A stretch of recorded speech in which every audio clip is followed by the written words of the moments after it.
Man, I could start reading from the Wikipedia like every other editorial piece that lasts 2 hours talking about an anime you binge in half a day. But you can literally get that from anywhere on Susan's Mountain Dew Code Red flavored hell site, brought to you by Bad Decisions. There are some points I do want to cover. Starward Knight, Outlaw Star, or Future Hero Next Generation Outlaw Star, was written by Takahiko Ito. Written in 96 with the anime dropping in 98 or 01 here in the States, hotter than a pair of throwback Jordans on their fucking release date. 21 chapters, 3 volumes, 1 goal, minimal time wasting. The manga got its popularity in Ultra Jump, which you can think of kind of like a young adult's version of Shonen Jump, and it still breaks my fucking heart that the series hasn't been officially translated in English. But the anime works as a way to get you in. Sunrise turned this absolute banger, which was still being written at the time, into 26 episodes of anime. There's a couple bumblefuckery episodes due to the manga kind of being unfinished at the time. The manga wouldn't officially wrap until 99, a year after the show finished airing in Japan. We'll get more into the specifics of the story and pacing later. But the anime popped off in the States thanks to Toonami, but not the manga because of the I can't read this reasons. The anime even got a 0.9 on the Nielsen rating during its Toonami run, the Nielsen rating being an American scoring system for viewership, which tries to tie kind of this arbitrary number to hundreds of thousands of people watching at home. It even tied with another Sunrise produced show airing on Toonami around the same time. Let me not understate this. Toonami was godlike for anime over here in the States. It's responsible for getting us exposed to Dragon Ball Z, which I promise you every Black and Hispanic kid my age has co-opted, the various Tenchi male harassment series, Inuyasha making some of the most toxic women I've ever met, multiple Gundam series for making some of the most toxic men I've ever met, Sailor Moon, which is another GOAT contender. The list goes on. On Toonami, the Outlaw Star anime would get dubbed and played to an audience that was starved for new animated narratives. And the show was highly effective at keeping the story very simple, present in just about every episode, which balanced a syndicated schedule with a developing storyline and minor character growth where needed. I refuse to call them Bandai Namco Filmworks for the rest of this, but keep in mind that's what became of Sunrise. Sunrise hired Mitsuru Hongo, because if the director of Crayon Shin-chan can't make your idea fire, you're already drowning. Shoji Kamomori, who is the father of most of the Macross and Gundam mechs, came on to design the ships, including the Outlaw Star itself. Also, look at this man's tenure on your own. He pretty much is the mecha genre. Ko Otani composed the soundtrack, including picking out the OP and both EPs Through the Night, Daytime Moon, and House of the Moon, respectively. So with an all-star lineup like this show has to be the GOAT, right? Well, it is. That's why I'm here. Our story opens with Gene Starwind, a fixer essentially, working with his Netrunner bro, Jim Hawking. I know nobody out there is going to get these cyberpunk references. They have their own struggling business, taking odd jobs from whoever. They get a call from a woman named Hilda to get a package. The package is, in this case, a case of human trafficking, but not really, since it's an android wanted by the space pirates, who are big into Chinese mysticism in this universe for some reason. After a cool car chase through the countryside and some discussion, they decide to take the young android named Melfina to operate the show's namesake, the Outlaw Star. We eventually learn that she's key to revealing the secret abilities of the ship, primarily the fucking sick robot arms, which is OD in this universe. After that, we spend an episode learning more about Gene, Hilda, Jim, and some hints at the larger themes. What is the Outlaw Star for? What does Melfina do, really? And get the main plot understood by episode 3. The show continues on for a while, rounding out the cast with pretty samurai waifu Shizuka that Gene threatens to indecently expose to win a fight. She ends up joining the crew later on with the I'm here to kill you or fuck you and you'll know which one when the time is right motif. And Catgirl / Best Girl, Aisha, who just joined because she was actually assigned by her species government to find out about the MacGuffin of the show. Gene and the others initially deny her, but let her in later because Gene pretty much can directly point out that he is the one who ruined her life, and Aisha constantly is swearing revenge. She also tends to be resourceful enough to keep tabs or follow Gene or keep bumping into him, quote unquote, accidentally, whether from tracking him or running into him as she's paying off another debt, usually from her spending time trying to hunt Gene. So Gene eventually just says, fuck it, work with us, partially because she's Kotaro, which is this super strong cat people aliens. With that, our main 5, technically 6 because the ship is its own character that does talk to other people, are on a mission to find the galactic ley line, which is supposed to be able to answer questions of the universe, make you rich, etc., whatever. It's essentially the dragon from Dragon Ball Z, or the wish granter from Stalker, or the delusional conversations you have with your waifu. Episodes bounce from we're learning about / finding someone who'll know about the galactic ley line to a monster or problem of the week. But the show keeps the main plot in mind at pretty much all times, or referencing the earlier episodes is for a reason as to why they're doing something. Like when Gene goes on a date in episode 13 with the race registrar he hits on in episode 10. Little stuff like this allows the show to keep a good pace, with no episode ever feeling like filler, and everything the crew does has some reason to it, carrying forward with whatever current predicament they're at the end of an episode into the next one, or coming back up again later in the series. Fuck, dude, they even keep track of Gene's caster shells with both the types and number of each type, with multiple occasions where Jim or Gene are just in shops asking people about caster shells, which I should probably mention too. Gene's fucking caster is the coolest fucking sci-fi gun I've ever seen in my life.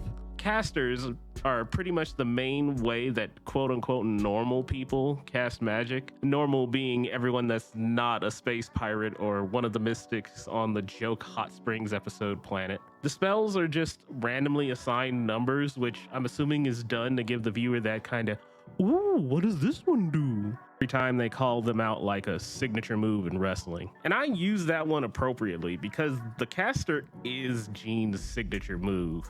The one thing he always keeps in his back pocket to get him out of a situation. However, like a good signature move, it's a last resort. Gene almost never leads off using it, unless it's conveyed that he's in deep shit and needs to get out quick.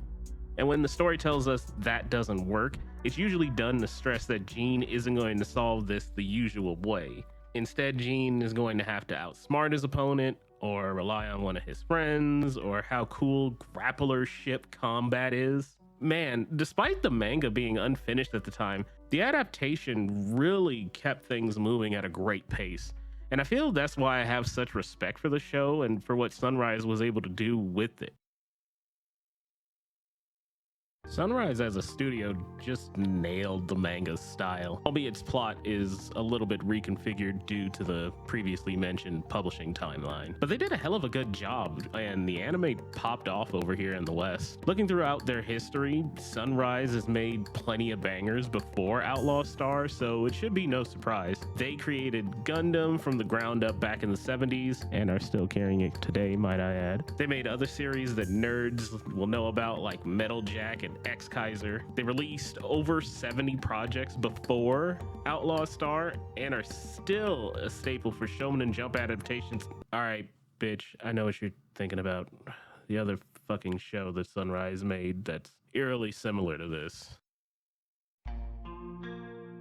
Cowboy Bebop was another neo-noir western sci-fi anime, also running for 26 episodes and exploring themes like existential ennui, loneliness, the inability to escape one's past, another story about a gang of transient bounty hunters living in the perpetual poverty and taking odd jobs just to live, all while encountering specters of their dark past and eventually being forced to confront them. Both Cowboy Bebop and Outlaw Star even aired in the same year on Toonami and were produced and created by Sunrise. So it's like Outlaw Star, but better, right? Wrong, Goofy. Both shows have some of the same vibes and settings of, taking place in space, but are completely different beasts. Both have different plots and theming around them. Characters are vastly different in terms of role in the main crew. You can sort of compare Gene and Spike,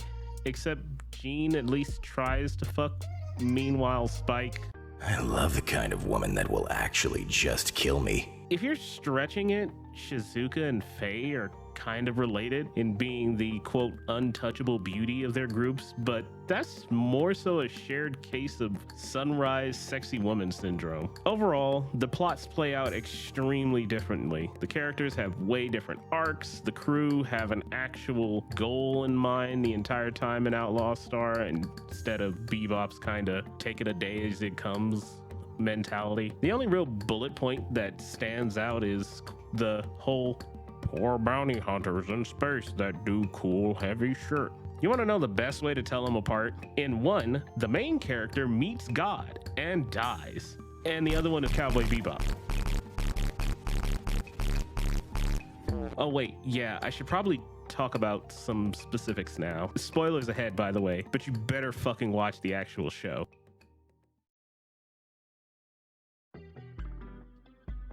Gene learns how to get to the galactic ley line after breaking in and then back out of a maximum security prison.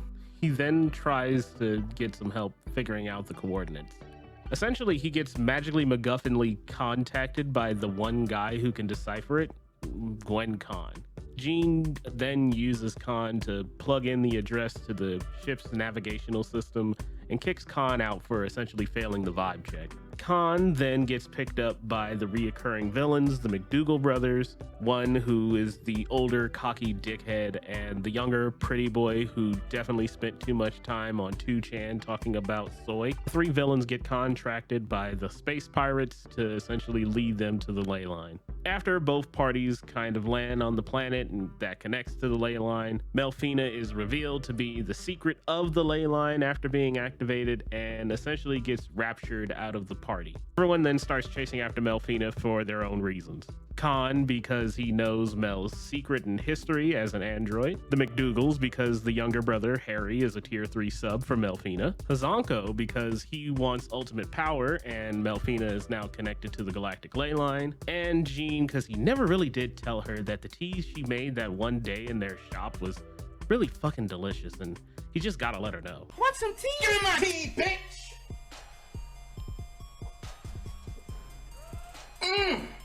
Damn! That shit good! Gene and the Outlaw Star crew essentially have to play catch up to get back up to her, while the villains of course have a head start. While trying to catch up on foot, Shizuka, Aisha, and Jim slowly split off from Gene so that he can run ahead. At the end of the path, there's a great big fight with Ron McDougal, the older brother, and at the end, everyone pulls out all of their cards in one big final confrontation, ready to ask the galactic ley line their mystical MacGuffin wishes, and Gene fucking dies.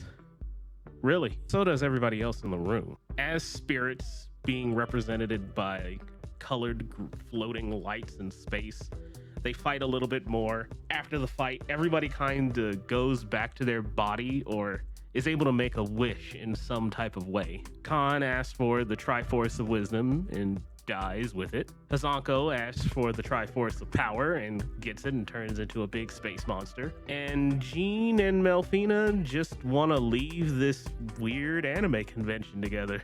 They end up having one more big ship battle in the Outlaw Star because, hey, you got like the man known for cool mech design, so you kind of have to fucking end on that.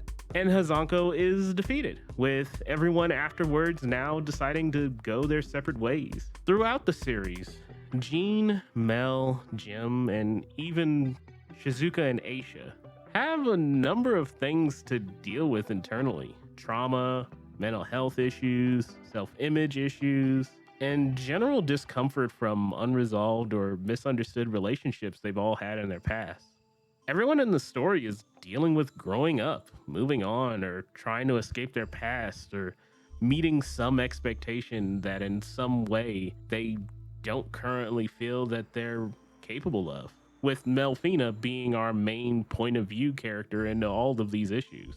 Even then, when we learn about Melfina's history, Gene is quick to point out that, hey, it's not really that important at the end of the day. Instead, figuring out who you want to be and having others who want to see you get there becomes the real focal point in the main message to take back home to the kids. I'm intentionally ignoring Shizuka and Aisha on this aspect since, yes, they both do have pasts they regret or some larger expectation to strive for. It's pretty much played in the anime that it's either not that important for them to resolve on screen, or this isn't really their story to focus on that. It's Melfina's. Even more than it being Jean's story, despite him and Jim being the main characters of the entire series.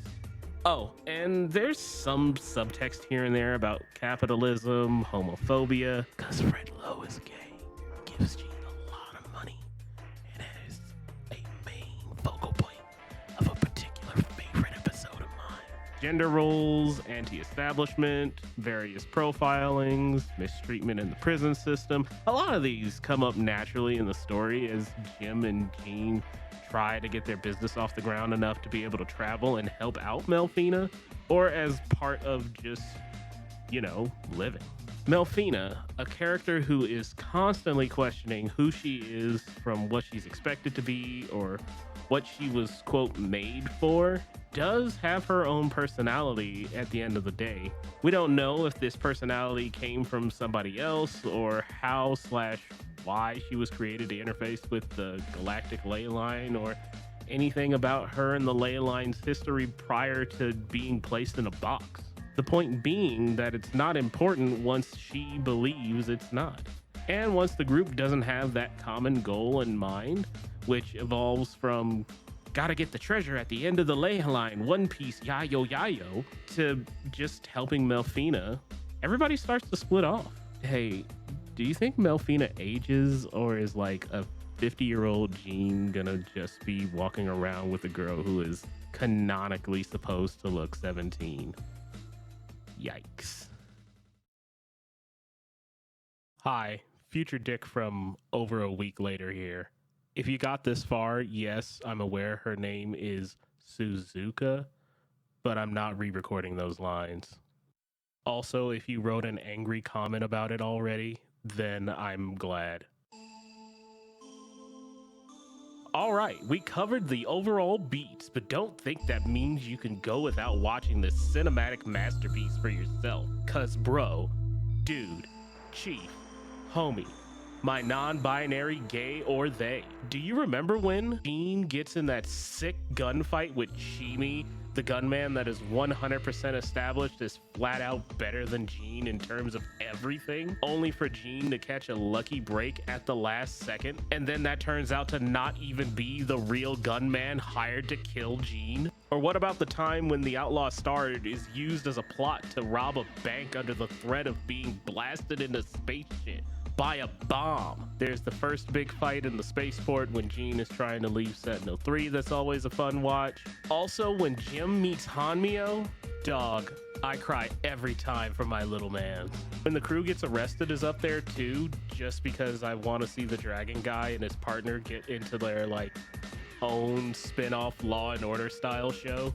That would just be fucking Kino. Oh, and if you thought I would forget about the fucking cross-dressing wrestling episode, you are some kind of fucked. Especially the way the final match plays out. It gets me popping off every time.